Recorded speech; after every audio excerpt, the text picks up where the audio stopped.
You're listening to the Board Game Snobs podcast, a ridiculous podcast with ridiculous hosts that discuss ridiculous things. And any mention of board games is purely coincidental. And so, without further ado, and with a heavy dollop of shame and embarrassment on my part, I give you the Board Game Snobs.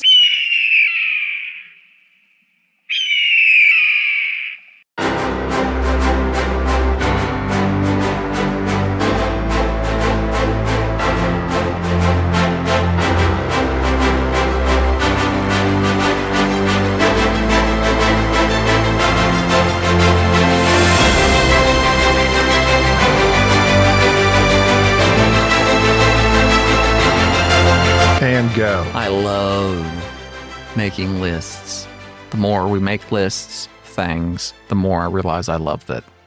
I wish we could do a top whatever all the time, because this is some of the easiest content that one can produce. That's what they do. I don't know why we don't do this more. We could just, people love it. That's what They eat it up. We just have They to love make numbers. a list. whether ascending or descending. The top 5 things Enrique said. Top 5. Here's what I've seen recently. Top 5 games of 2024. Top 5 games we're looking forward to in 2025. It is pedantic. I don't even know if pedantic. I don't even know what pedantic means. It means walking towards antics. That is what I am constantly doing. Is I am pedaling towards antics. Pedaling that way. And the antics antics that most intrigue me are ones. Some antics. Some sort of antics. We get caught up in those sometimes. Yes. And the antics that I'm pro-antic. I'm mostly fra. You are fra-antic. Frantic. You are frantic. My pro-antics involve me saying things that are outlandish that at the time I feel strongly about, but by the time the episode airs, I don't even remember saying. And you could be not specific and be Atla. Atla antics? That was a Pacific Atlantic joke. The way that some people say. Hilarious. The way that some people I don't know why it went over me. Specific and Pacific. I say specific. You say Pacific. I say Pacific. Yeah. Specifically. I can't say supposed to. I say supposed to. And I hear people say supposedly with a B. Like they're Bravo. Supposedly. Instead of supposedly with a D as in Delta. I do that as well. This is the Board Game Snobs podcast. I'm Gaby. This is Jerry. Hey, I've got something real quick before we get into the rest of our list. Get it. I want it so bad. I'm going to quote a setup, and depending on what's necessary, I want you to guess the punchline. I got it. Go. I'm with you. Why did the frog take the bus to work today? Why did the frog, an amphibian, board the bus and go to work today? And so I would naturally assume, let me walk myself through this, that the punchline has something to do with his mobility. And thus, the bus and the work, one of those things is a diversion. So, because he was late, is something with his legs. Not his legs were tired. He was amphibian. No. Another word for frog. Toad. Why did the frog take the bus to work today? Totally late. No, he was. He was. What happened to his car? It crowed. It was totaled. It was totaled. Totaled. That works too. Okay, that was fun. I laughed at that. I know that was very juvenile, but I laughed at that. His car was towed away. Okay, this one is, you should know this one. Okay, get it's very old. I love it. What did the buffalo say when his son left for college?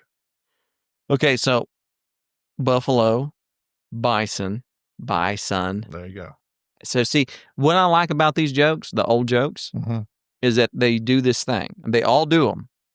These are 2 prime examples. They give you a bit of information, but then they divert you with something else. So like the work and the bus had nothing to do with the toad. It was just why did you take the bus?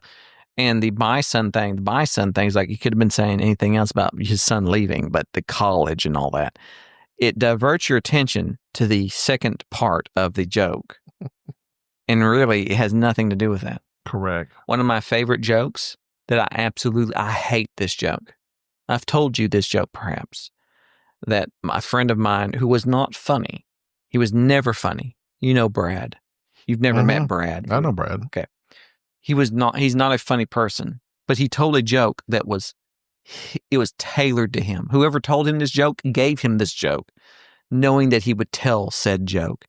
And it was the long joke, kind of like how Norm Macdonald has his joke, that long joke that he talked about, the lights, the moth. This long joke that Brad told, it only worked for him because he was not a funny person, and it elevated the joke to a level of hilarity that could not possibly be achieved by a funny person, where he talks about Bubba, not our Bubba, but a nondescript Bubba. And in the joke, Bubba knows everybody. And Bubba works at a job, a factory in the joke. And this guy, his coworker, is always talking to him. And Bubba says, yeah, I know. And you can insert any celebrity. I know Tom Cruise. And he's like, you don't know Tom Cruise. And Bubba, of course, picks up the phone, calls Tom Cruise, and Tom answers the phone. Hey, Bubba. The joke continues along that line constantly, of the coworker saying, you can't possibly know the president or whoever, and Bubba then somehow arranges a rendezvous with said famous person. And the joke, after as long as it continues on and you're just so drug out and you're anxiously awaiting the punchline is Bubba then declares that he knows the Pope, and the coworker says, I'm Catholic. There's no way you know the Pope. And Bubba and the coworker fly to the Vatican City. They get there and Bubba explains, you cannot go in here because only certain people can go up and see the Pope. But I'm going to go up here and I'm going to go up to that balcony, and me and the Pope are going to come out and we're going to wave down at you. So you can't meet the Pope. It's the Pope. And so Bubba goes into the Vatican City. Now, sure enough, here comes the Pope and Bubba, and they lean over the balcony and they're waving.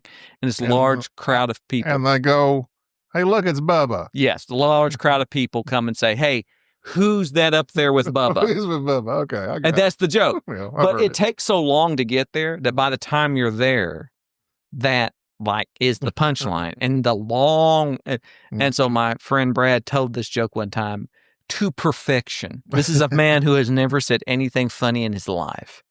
He's not a funny person. He's someone you laugh at. He told this joke in such a way that it hit, and it hit so hard that to this day, it's like a legendary. People who were there. He can never repeat it. He'll never repeat it. I feel sorry for him because I literally watched somebody who was never funny reach the peak of their funniness. He will forever chase that high. He'll never. He hit K2. He went to Everest. He'll never go back. Nothing he ever says will ever be as funny as that. And I fear that he goes around trying to be funny because that's what happens. Somebody says something funny, and then that's what happens. You have people who think they're almost professional level comedians, and they keep going and saying funny things, and they're not that funny. You know what I find, though? I weep for those people. You know what I find? What do you find? Now, Ray finds? Now here we are reading jokes. I'm not reading any. I came up with this on my head. I don't know. I'm reading jokes to you. I know what you're reading. But people that generally just they tell you jokes. Yeah. They're not funny. They're not. Comedy is an art. So they have to tell jokes to present this funny facade. A fansod. A fansod. That the people that, I know people that know lots of jokes. There was an older man that my in-laws knew. Is he dead now? He's dead. Thank you. Please continue. He was literally the king of quote-unquote jokes. And he's the type that wore Bubba teeth and goofy goggles and would make the joke about soapy pillows anytime soapopeias were brought out. Just like these, I mean, I guess you kind of, they're not dad because they're not, I don't know. I find puns clever. I occasionally do. You say them all the time. But he didn't even make puns. He just had these old corny jokes that everyone has heard from the 80s onward. Anyway, yeah, he would do things to present himself as, he would literally put on these goofy glasses, put in Bubba teeth, and perform. Good, yeah. And it was, like you said, we didn't laugh with him. Yeah. We laughed at him because it was so cringe. Yeah. Oh, rest in peace. R.I.P. Rest in peace. But anyways. So there's one left here. Go ahead. Gourd ahead. What do you call an apology written in dots and dashes? So it's like Braille or Morse. Remorse. Remorse code. Yes. Okay. All right. Enough of that. That is beyond. That's. I'll give you the remorse one. Okay. My number 15 on this list is Now back to our top 25. top 25. Count down or up, depending on your point of view. It could be top because the numbers are going up. Okay. No, I'm sorry. Number, you could listen to this reverse. People hate me. No, they did. They sit here and go, what is he talking about? Number 15. We just rehash previous episodes. This is the rehash. Gates of Loyang. My favorite Uwe Rosenberg. A game about vegetables, and you're selling them at a gate. And it sounds like a game that would be extremely boring because UA always does games about farming and caves and things of this nature. The reason this game hit with me is, number one, it has a very good solo. Number two, it makes complete sense of what you're trying to do. And everything makes sense when you start to play the game of like, oh, I have this field. I'm planting radishes there. And so take the little radish meeples and put them out into your field. Okay, now you're getting ready to go to the gate. Take one vegetable off each field and put it in your little cart. And now you have to use those vegetables to fulfill the orders of these customers that are cards that you've taken. And if your customer wants this, this, and this, and you give it to them, you make money. If you don't, they get angry. And you don't want angry customers. And there's certain types of customers. And there's customers that are reoccurring. And there's one-time customers. And the game plays wonderful with 2 to 4. I don't like it with 3. But it's a game of, obviously, I put this in as the same thing as a previous episode about Godfather and Eric Lang. Godfather was obviously mechanics that he took and said, all right, well, I need a game. We're going to make a game that has an IP. Here's that. And ended up making an amazing game. Gates of Loyang seems like mechanisms that he had left over from another game and went, you know what? I'm just going to do this little thing, this little theme, and we'll do this, and it'll be quaint. And that quaintness and that simplicity turned into what it is. And Gates of Loyang is the only Uwe Rosenberg game on my list and has consistently been on my list. I have the TMG version of it, and it slaps for it. It's the quintessential little farming type vegetable game. I don't want to say farming. It's vegetables. And do you love vegetables? I do. What's your favorite vegetable? Oh, my goodness. You know my stance on onions. I really like Thy must be caramelized. cauliflower. Ears? It's very diverse. No, not the ears. But it's very diverse. You can make like rice out of it. You can make pizza crust out of it. I'm going to tell you something now. I like steamed cauliflower with a squeeze of fresh lemon, a little bit of salt. The biggest lie I've ever experienced in my life was by cauliflower. My wife, in terms of trying to be healthy. Chicken nuggets. And trying to make something that was healthy for me, because my diet, I know I look good. I look like a healthy person. Mm-hmm. Even when we was at New Orleans, people were whispering behind my back. How good you look. Jerry's how old is Jerry? Is he in his early 20s? Uh-huh. Yes. Does he work out? The fact is, my diet's awful. Are his buns made of steel? My wife made cauliflower mashed potatoes. Oh, yeah? Upset me greatly because she very smugly let me eat this. And I go, what's with these mashed potatoes? They're interesting. She says, do you like them? I was like, yeah, they're really good, but they have a texture. You're not going to fool me with texture. And I'm not stupid because my palate is refined. I know my taters. I know my taters. French fried taters. You're trying to pass off something. I was like, something's not right here. I said, I'm not sure these are all potatoes. She says, there's not a potato in there. Ha got you. She's Got like, him. this is a cauliflower. I like cauliflower potatoes, but that's my story of my first divorce. No, and they're also when my wife and I did vegan for 6 months at one point in time, Sade made cauliflower chicken wings. They're literally just fried cauliflower. I don't know what it was. It couldn't have been fried because we were vegan. Duh. Whatever. They were delicious.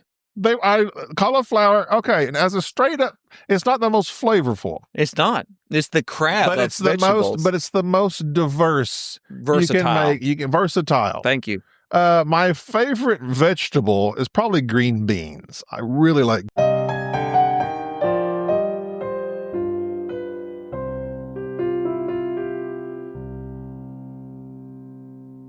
Is everybody is hearing this after Gaby has edited? 15. Probably the best joke I have made. I mean, it's everybody probably knows. That was a funny joke. Listen, I know you edited it out, but tell people that joke was fire. On a scale of fines, that was Ray Fines. That was a funny joke. You edited it out, so they don't know. I found it cheap. You're lying.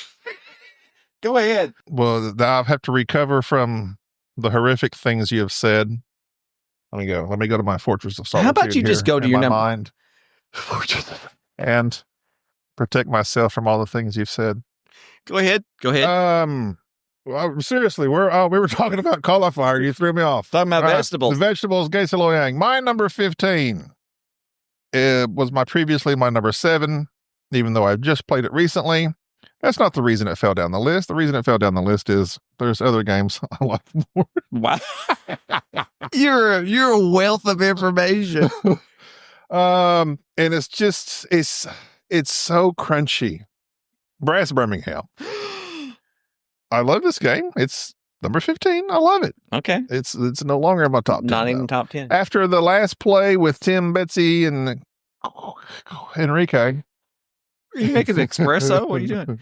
First off, it just showed me that game is big. Even though I somehow fumble my way into doing decent, it's one of those games it's so hard for me to develop any type of strategy. That's your problem. I understand. I said me. And also, it does irritate me, and I understand. I get it. The level 1 buildings and how you can't build the next level buildings until you get through the level 1 buildings. That's just, and then you gotta like burn these cards to burn through them. I get it. It's just, it's an irritant to me. I don't think you get it. Anyway. You know who else thinks this game is good? Who? The people at BGG. I know. Is it still number 1? Yeah, I prophesied it would be number 1. Well, it's a good game. Therefore, my number 15. Not in your top 10. It's just not fun. It's not as fun to me. It's the next 14. This is the first time we've had any, I don't agree with what you just said. I understand. You should. My number 14 is a game that you love with a passion. I would even wager. Can't stop. I would even wager that it's a game that's on your list quite high up. Does it involve royalty? Some might say lords. Yes, of Vegas. Lords of Vegas is an amazing game, not only because of its potential for negotiation, but the area control, the simple mechanic of having dice that represent who owns the little casinos and being able to pick up those dice and pay a certain amount of money and roll, your chances, your odds. What an amazing game. What an absolutely amazing game. It had a reprint here recently, so it should be readily available. 4 players, 5 with the expansion. Don't really need the expansion at all. I don't like the up expansion really. But no, I barely used it. An amazing game that I think that anybody who likes those games that are not only just fast and loose, where you can go to somebody else's casino and gamble for money and do this, just run the numbers and play the game and negotiate. It replaced a dearly beloved pure negotiation game. Dearly beloved Chinatown for me, even though I love Chinatown. The fact is that Lords You mean of Vegas, Waterfall Park? No, I said Chinatown. Oh, okay. Because that's Chinatown, baby. And from the movie Chinatown. Yeah, that's the ending phrase of it. Is it really? That's why I said that. Starring Patrick Swayze. You making me mad. Say the name. Kurt Russell. Oh my! You don't even. Kurt Vonnegut. Oh, no, wait. I'm thinking Big Trouble in Little China. Jack Nicholson. Thank you. Okay, sorry. It took me a second. I like Jack Nicholson because he has that weird that face thing he does. He is, I mean, yes, he's obviously one of the greatest actors of all time. But it bothers me when people say, a la, okay, he's not the greatest actor of all time, but people, I'm bored. not Jack Nicholson. Well, he is good, obviously. Go ahead. When they say, I've heard this about Denzel, he's one note. He's always Denzel. He is Denzel, but he's mesmerizing. Ryan Reynolds is always Ryan Reynolds. He is. They're not. You have some people like Crow Russell who will get fat. Christian Bale. They go through these extremes and change their bodies and voices and everything. But like Denzel is Jack Nicholson. Jack Nicholson, he can't hardly talk any other way. He always talks just like Jack Nicholson. He's always kind of weird, kind of crazy. I don't know what's going on. He says that kind of weird. He's got such a. He's got just a identifiable voice, as does Denzel. I can't. And everybody's talking about Denzel in Gladiator too. Like basically, he's still. Everybody else is talking in. Oh, it's not even real. Are they talking in Latin? I don't think so. No, there's. But anyway, they're like Denzel's basically just speaking in his American Denzel accent. I like the scene where he went, King Kong ain't got nothing on me. And then he kills the emperor. And but that doesn't affect him because he's still able to portray a good person, a bad person, a renegade type or whatever. Like he's Denzel. There's different, subtleties to the characters he plays, but yes, he is still Denzel. I think we just need to all come to the realization that every movie critic and everybody else that actually watches films intimately understand is that there are some people that they don't have to act, they can be themselves and they're in that role. And we will like them no matter what. Jack Nicholson, Denzel Washington, there is nobody that fits this in finer than Christopher Walken. Christopher Walken is Christopher Walken. He can't be anything else. That's fine. It's fine. It's Ray Fiennes, who is an amazing actor who can do whatever. The same thing is too with like Tom Hardy. He changes his voice in every single thing he does. Just because that they themselves are acting in a different way doesn't necessarily make them a great actor. I'm just saying is that there are different types of acting. And yes, they miscast great actors all the time. I mean, Tom Cruise was The Last Samurai. But you love that movie. I don't really love that movie. I love the story of it because it's Dances with Wolves. Mm-hmm. It's Dances with Wolves. It's what it is. I mean, they keep redoing that same thing over again. It's like Mel Gibson did the same movie over and over and over. What if they'd have called it Dances with Samurai? It was Dances with Geisha is what it was. Dances with Geisha. And now you get to watch Shogun and everybody go, oh, well, yeah, it's a more complex storyline. Show enough.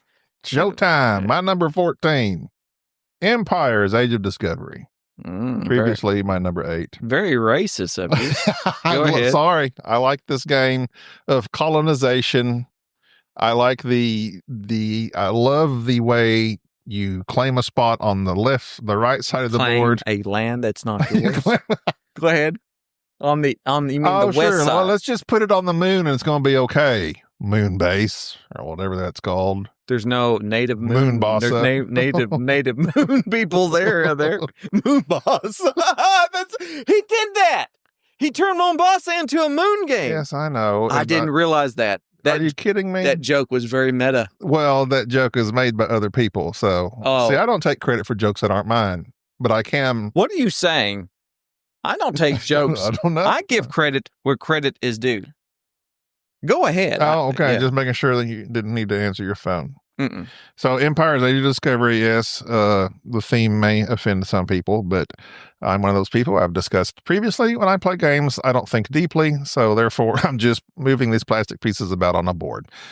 Should I think more about it? That's a whole different discussion. Anyway, love this game. It's a lovely worker placement. It's got some battle element to it when you go to you're fighting these other people. Do you roll die? It's been so long since I played it. You don't roll die. Okay. What Just say it. You say what you were going to say. You play cards. You don't play cards. There's a card that has the... There's no card. Just how do you battle in this game? Is it just I have more people than you? A card and there's the thing. Yeah. Okay. I swear. Love this game. I swear. I love this game. How's it Hey, going? it's been a while since I played this game. Well, I can't like this game, but 13 is Barony. Really like Barony. Barony also had a recent Kickstarter reprint, everything. Barony came back because we talked about it and would not stop talking about it, and everybody should play Barony, and you have no excuse because it is a very simple, straightforward game that requires a lot of just tactical sense to it.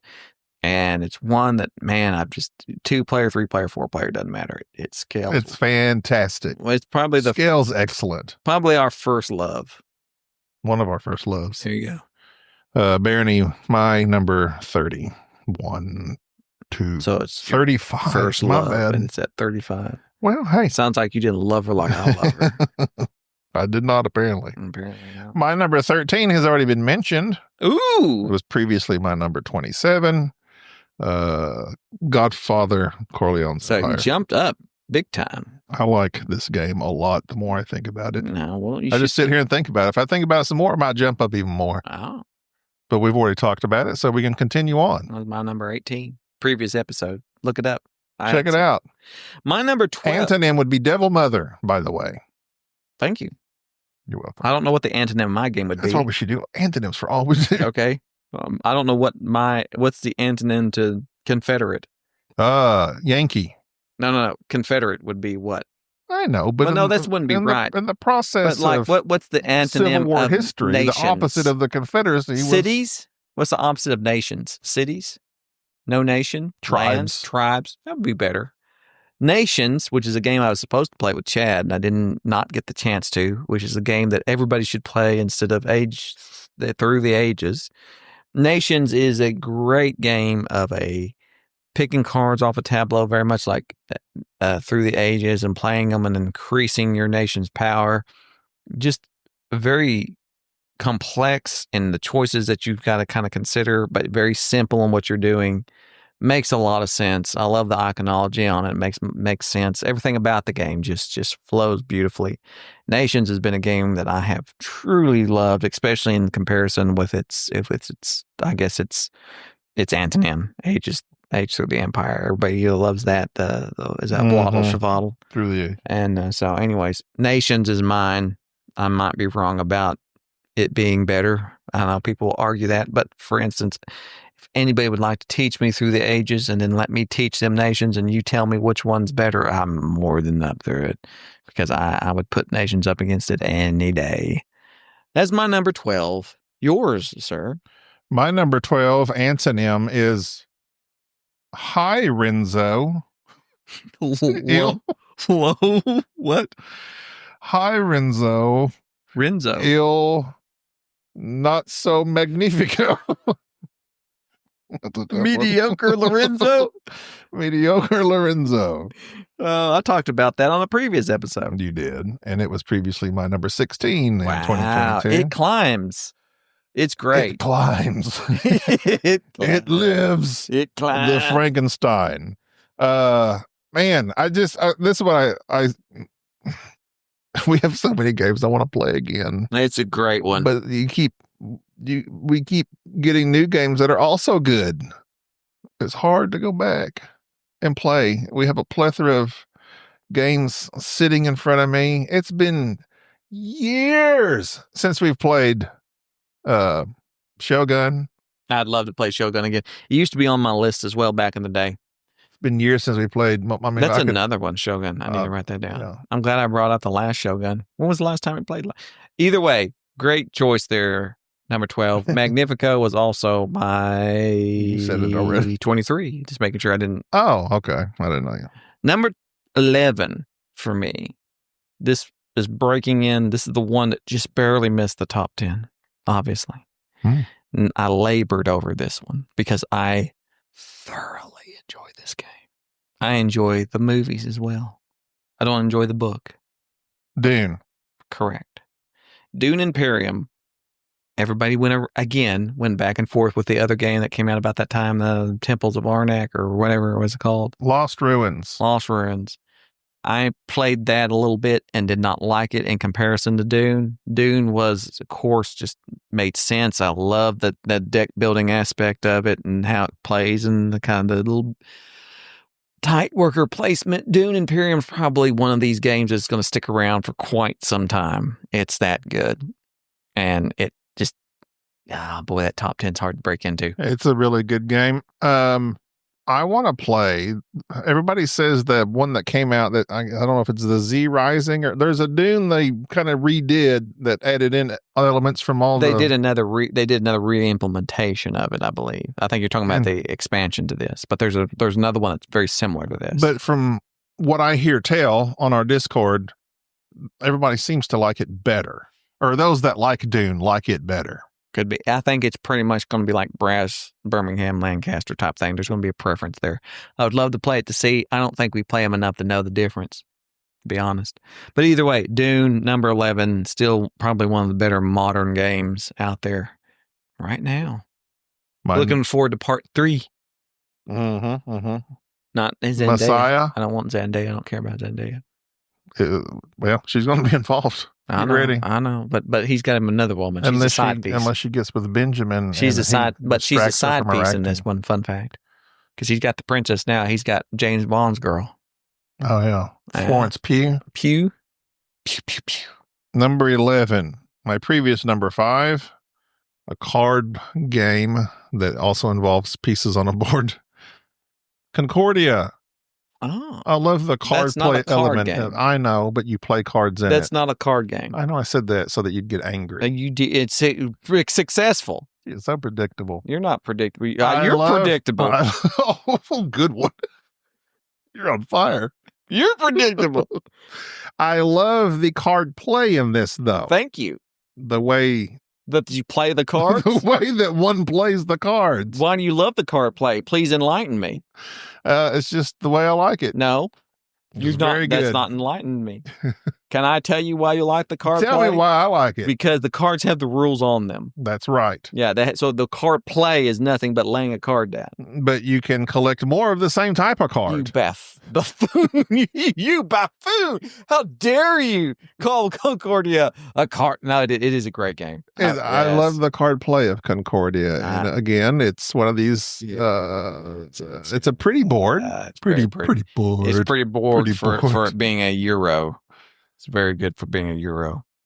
But yeah, Concordia is one that did not make my list, fun fact, but it's one that stays with me quite often as being one of those. You know what I call Concordia? Smooth. It's a smooth game. I'll allow it.